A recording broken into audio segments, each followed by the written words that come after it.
Assalomu alaykum aziz tomoshabinlar. Bugun juda muhim. Ayniqsa pensiya yoshidagi yurtdoshlarimiz uchun shoshilinch xabar bilan sizlar bilanman.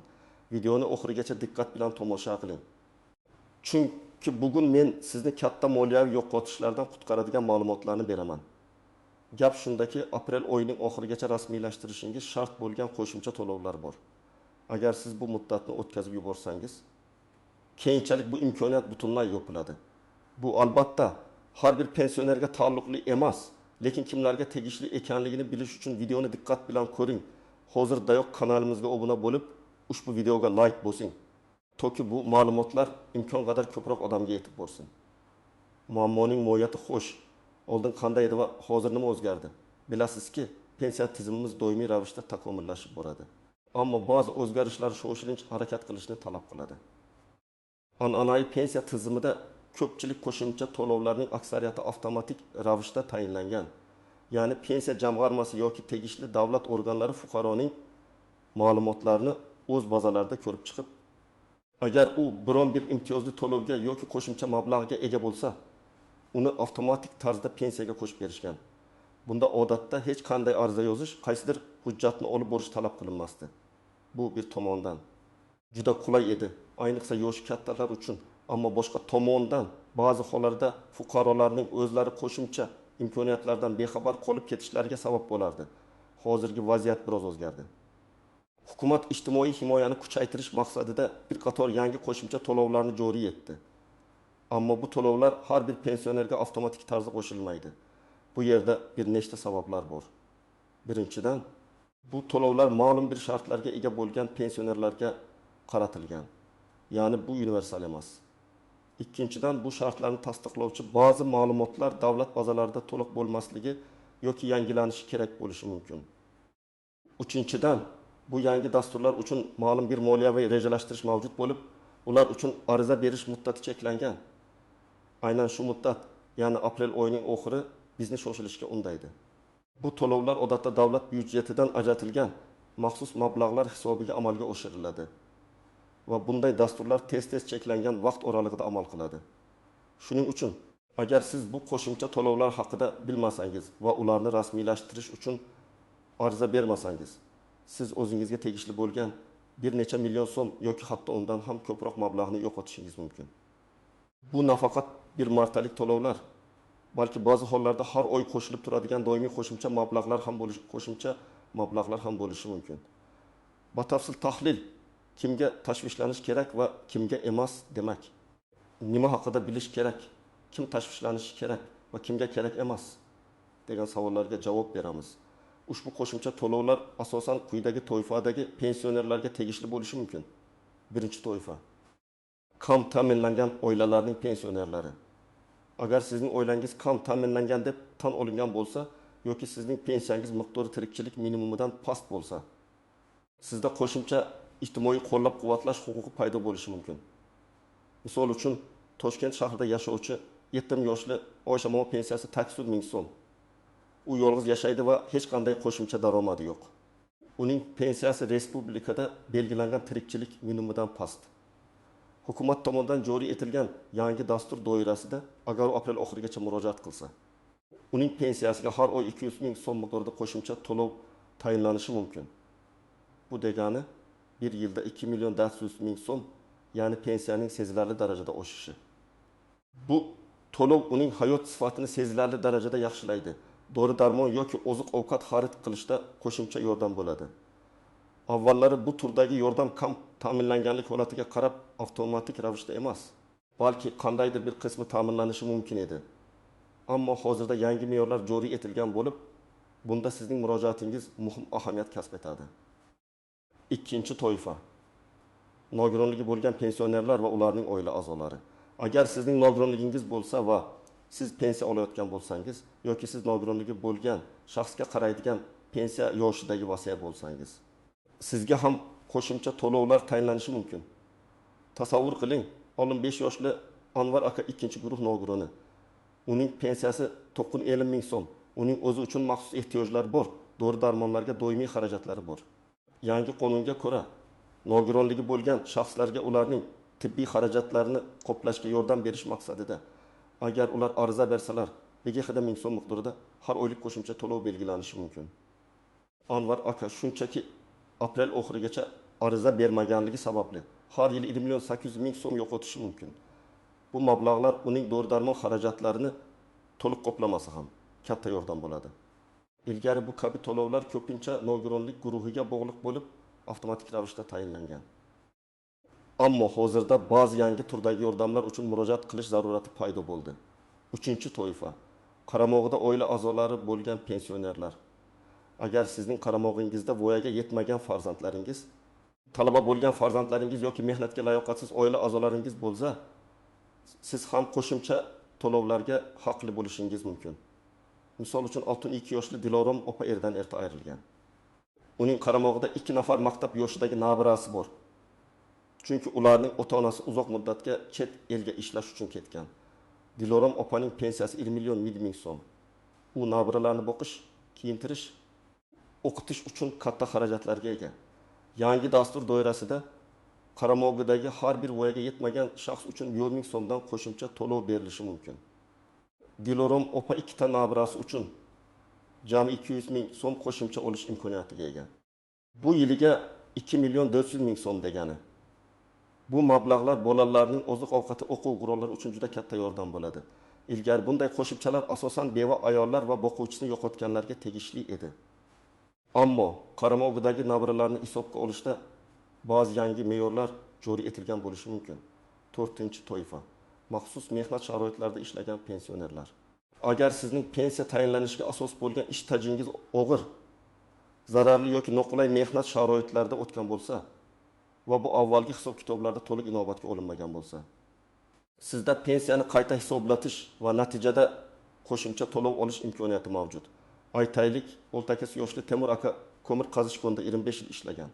U pensiyaga chiqqanida uning staji uchun qo'shimcha koeffitsient to'liq hisobga olinmagan.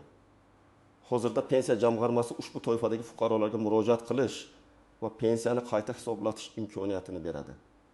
Agar Temur aka aprel oxirigacha eski mehnat daftarchasi va arxiv hujjatlari bilan murojaat qilsa, uning pensiyasi har oy 100.000 so'mga oshishi mumkin. Bu yiliga 1.200.000 so'm degani. Bu juda muhim. Chunki bu bir umrga oshadigan pensiya to'lovi hisoblanadi. Ilgari bunday holatlarda pensiya odatda bir marta hisoblanardi va kamdan kam hollarda qayta ko'rib chiqilardi. Ammo hozirda yangi tushuntirishlar yoki dasturlar orqali bu imkoniyat paydo bo'ldi. Kim tashvishlanmasligi kerak? Agar sizning pensiyangiz allaqachon maksimal miqdorda bo'lsa yoki siz yuqorida sanab o'tilgan toifalarga kirmasangiz va sizda hech qanday o'zgarishlar yuz bermagan bo'lsa, ehtimol bu qo'shimcha to'lovlar sizga tegishli emas. Ammo shunga qaramay, har bir kishi o'z holatini tekshirishi zarur. Chunki bilmasdan qolib ketgan imtiyozlar bo'lishi mumkin. Men yuqoridagi toifalarga kirmayman, demak menga taalluqli emas, deb darhol xulosa chiqarmang. Hukumat ijtimoiy siyosat doirasida doimiy ravishda yangi turdagi yordamlarni joriy etadi. Ba'zida bu yordamlar juda tor doiradagi shaxslar uchun mo'ljallangan bo'ladi. Ba'zida esa kengroq qamrovga ega bo'ladi. Shuning uchun hatto siz o'zingizni yuqoridagi toifalarda ko'rmasangiz ham, keyinchalik aytiladigan amaliy maslahatlarga amal qilib, pensiya jamg'armasi mutaxassislari bilan bog'lanib, o'z holatingizni aniqlashtirib olishingizni qat'iy tavsiya qilaman.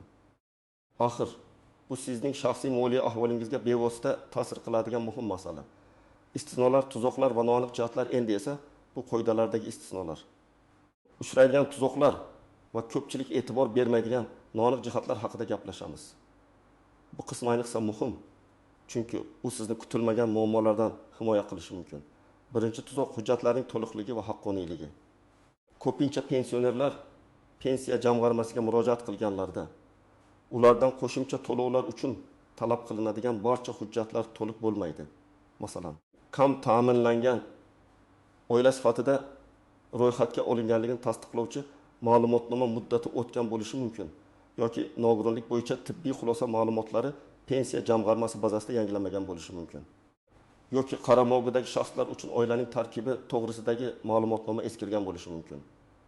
Bunday holatlarda arizangizni ko'rib chiqish muddati cho'zilib ketadi va siz aprel oxirigacha belgilangan muddatdan kech qolishingiz mumkin. Bu ayniqsa katta muammo, chunki muddati o'tgan hujjatlarni yangilash uchun ham ma'lum bir vaqt talab etiladi. Ba'zi ma'lumotnomalarni, masalan, oila tarkibi haqidagi ma'lumotnomani mahalla fuqarolar yig'inidan olish uchun ham 2-3 kun ketishi mumkin. Shu sababli agar siz murojaat qilishni rejalashtirayotgan bo'lsangiz, barcha hujjatlaringizning amalda ekanligini oldindan tekshirib chiqing. Ikkinchi tuzoq, ariza berish shakli va tartibi.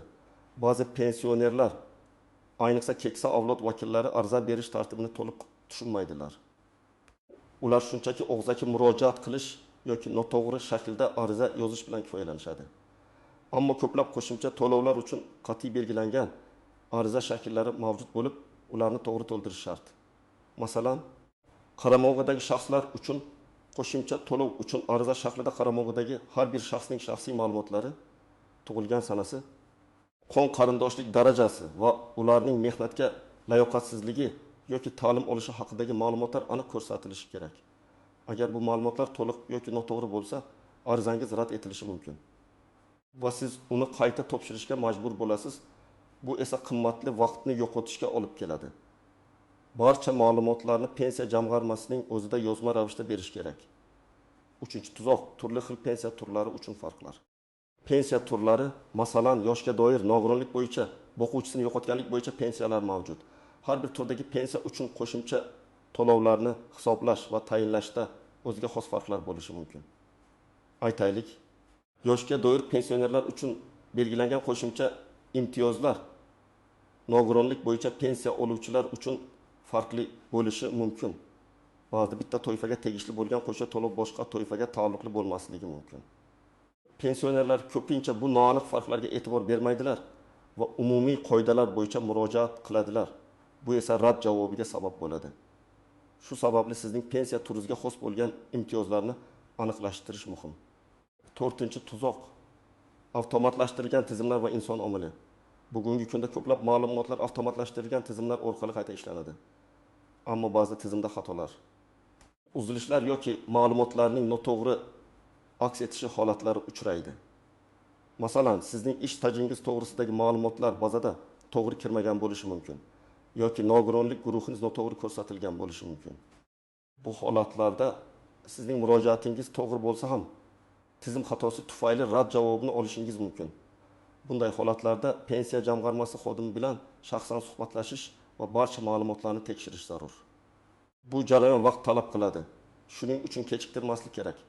5-tuzoq, chet elda yashovchi yoki uzoq muddatga ketgan pensionerlar. Agar siz chet elda yashayotgan bo'lsangiz yoki aprel oyining oxirigacha O'zbekistonda bo'lmasangiz, bu to'lovlarni rasmiylashtirishda alohida qiyinchiliklarga duch kelishingiz mumkin. Ba'zi to'lovlar uchun shaxsiy ishtirok talab etilishi mumkin. Bunday holatlarda ishonchnoma orqali harakat qilish imkoniyatlari mavjud, ammo ishonchnoma ham to'g'ri rasmiylashtirilgan bo'lishi kerak. Bu jarayon qo'shimcha vaqt va resurslarni talab qiladi. Shuning uchun agar sizning yaqinlaringiz chet elda bo'lsa va ularga bu imtiyozlar tegishli bo'lsa, ularni ogohlantirishingiz shart. Shuningdek, shuni ta'kidlash kerakki, ba'zi qo'shimcha to'lovlar bir martalik bo'lishi mumkin. Boshqalari esa doimiy ravishda har oy pensiya bilan birga to'lanadi.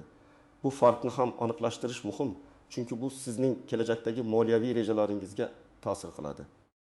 Masalan, nogironligi bo'lgan shaxslar uchun belgilangan qo'shimcha mablag' ko'pincha doimiy bo'ladi. Ammo maxsus holatlarda beriladigan bir martalik ijtimoiy yordam to'lovlari ham mavjud. Ushbu noaniq jihatlarni bilish sizga murojaat qilishdan oldin aniqroq tasavvurga ega bo'lishga yordam beradi. Har bir pensionerning holati noyob bo'lgani uchun umumiy qoidalarni o'rganish bilan birga shaxsiy maslahat olish juda muhimdir. Amaliy maslahatlar nima qilish kerak demak, vaqtni yo'qotmasdan bu muhim qo'shimcha to'lovlarni rasmiylashtirish uchun nima qilishingiz kerak? Sizga aniq ko'rsatmalar beraman. 1-qadam. Pensiya jamg'armasining hududiy bo'limiga murojaat qiling. Sizning yashash joyingizdagi pensiya jamg'armasi bo'limiga shaxsan borishingiz kerak. Agar sog'lig'ingiz tufayli borishga imkoningiz bo'lmasa, yaqinlaringizdan yordam so'rang. Yoki pensiya jamg'armasiga telefon qilib, uyga mutaxassis chaqirish imkoniyatini so'rang. Bu imkoniyat mavjud va ko'plab hollarda pensionerlarga qulaylik yaratish maqsadida qo'llaniladi. Telefon raqamlari pensiya jamg'armasining rasmiy veb-saytida yoki mahalliy hokimiyat binolarida ko'rsatilgan bo'ladi. 2-qadam, kerakli hujjatlarni to'plang. pensiya jamg'armasiga borishdan oldin quyidagi hujjatlarni tayyorlab qo'ying. Bu sizning vaqtingizni tejaydi va arizani tezroq rasmiylashtirishga yordam beradi. 1. Pasport yoki shaxsni tasdiqlovchi boshqa hujjat, asli va nusxasi. Bu albatta shaxsiy ma'lumotlaringizni tasdiqlash uchun kerak. 2. Pensiya guvohnomasi asli va nusxasi. Sizning pensioner ekanligingizni tasdiqlovchi hujjat. Mehnat daftarchasi asli va nusxasi. Agar pensiyangizni qayta hisoblash bo'yicha murojaat qilayotgan bo'lsangiz, ayniqsa muhim. Bu yerda sizning ish stajingiz va lavozimlaringiz to'g'risidagi ma'lumotlar aks etgan. 4. Kam ta'minlangan oila sifatida ro'yxatga olinganligingizni tasdiqlovchi ma'lumotnoma. Agar siz kam ta'minlangan oila a'zosi sifatida murojaat qilayotgan bo'lsangiz, bu ma'lumotnomani mahalla fuqarolar yig'inidan olishingiz mumkin. E'tibor bering, ma'lumotnomaning amal qilish muddati 2 oyni tashkil qiladi. Shuning uchun agar eski bo'lsa, yangisini olishingiz kerak. 5. Nogironlik guruhi va sababini tasdiqlovchi tibbiy xulosa. Vraq mehnat ekspert komissiyasi xulosasi. Agar nogironlik bo'yicha qo'shimcha to'lovga murojaat qilayotgan bo'lsangiz, uning amal qilish muddatini tekshiring. Agar muddati tugagan bo'lsa, yana tibbiy ko'rikdan o'tishingizga to'g'ri keladi. 6. Oila tarkibi to'g'risidagi ma'lumotnoma. Agar siz qaramog'ingizdagi shaxslar uchun murojaat qilayotgan bo'lsangiz, bu ma'lumotnoma ham mahalla fuqarolar yig'inidan olinadi va odatda men oy amal qiladi. 7. Qaramog'idagi shaxslarning shaxsini tasdiqlovchi hujjatlar, tug'ilish guvohnomalari, pasport nusxalari va ularning ta'lim olayotganligi yoki mehnatga layoqatsizligini tasdiqlovchi ma'lumotnomalar. Masalan, kollej yoki universitetdan ma'lumotnoma VM2 xulosasi. Bu juda muhim, chunki pensiya jamg'armasi har bir qaramog'idagi shaxsning holatini alohida tekshiradi. 3-qadam, ariza yozing. Pensiya jamg'armasi bo'limida sizga ariza shaxsiy beriladi. Uni to'g'ri va aniq to'ldiring. Agar tushunmagan joylaringiz bo'lsa, mutaxassisdan yordam so'rang. Hech qanday ma'lumotni o'tkazib yubormang yoki noto'g'ri yozmang. Arizada o'z ism-sharifingiz, pasport ma'lumotlaringiz, aloqa telefon raqamingizni aniq ko'rsating. Qaysi turdagi qo'shimcha to'lovga murojaat qilayotganingizni aniq yozing va buning asosini ko'rsating. Masalan, kam ta'minlangan oila a'zosi sifatidagi qo'shimcha to'lov uchun. 4-qadam, murojaatni ro'yxatdan o'tkazing. Arizangizni topshirganingizdan so'ng uni ro'yxatdan o'tkazing va arizangizning nusxasiga kiruvchi raqam va sanani qo'ydirib oling. Bu kelajakda yuzaga kelishi mumkin bo'lgan har qanday tushunmovchiliklarni hal qilishda sizga yordam beradi. Ba'zan murojaatlar yo'qolib qolishi mumkin. Shu sababli ro'yxatdan o'tkazilganlikni tasdiqlovchi hujjat sizning himoyangiz bo'ladi. 5-qadam, natijani kuting va kerak bo'lsa, qayta murojaat qiling. Odatda arizani ko'rib chiqish ma'lum bir muddatni oladi. Qonun bo'yicha 10 ish kunigacha. Agar sizga rad javobi berilsa, buning sababini aniqlashtiring va kamchiliklarni bartaraf etishga harakat qiling. Ehtimol qo'shimcha hujjatlar talab qilinishi mumkin yoki arizada xatolik bo'lishi mumkin.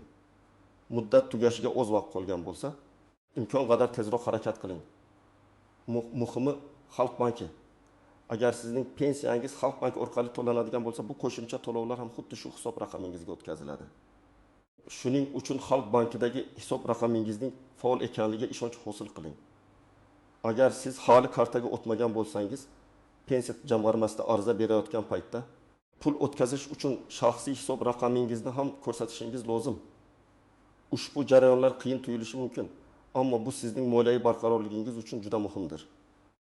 Qo'shimcha to'lovlar sizning hayotingizda sezilarli o'zgarishlarga olib kelishi mumkin. Shuning uchun bu imkoniyatni qo'ldan boy bermang. Ayniqsa aprel oyi oxirigacha vaqt ham qoldi. Har bir daqiqa qadrli.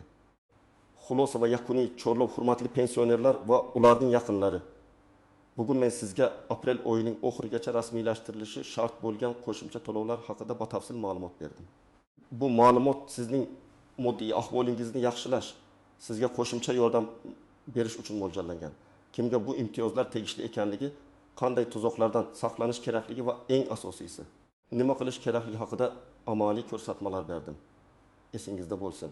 Bu qo'shimcha to'lovlar vaqtinchalik dasturlar doirasida berilayotgan bo'lishi mumkin va aprel oyining oxirgi sanasi. Bu imkoniyatni qo'ldan boy bermaslik uchun oxirgi chegara. Muddati o'tib ketsa, bu imkoniyatdan foydalana olmaysiz. Shuning uchun hoziroq harakat qiling. Videoni qayta ko'ring, barcha tafsilotlarni yozib oling va pensiya jamg'armasiga murojaat qilishni kechiktirmang. Agar savollaringiz bo'lsa, izohlarda yozib qoldiring. Men va jamoam imkon qadar tezroq javob berishga harakat qilamiz. Bu videoni o'zingizning oila a'zolaringiz, qarindoshlaringiz va do'stlaringiz bilan ulashing, toki ular ham bu muhim ma'lumotdan bexabar qolib ketmasinlar. Chunki bu xabar barchamiz uchun muhim. Videoga like bosing va kanalimizga obuna bo'lishni unutmang. E'tiboringiz uchun rahmat, salomat bo'ling.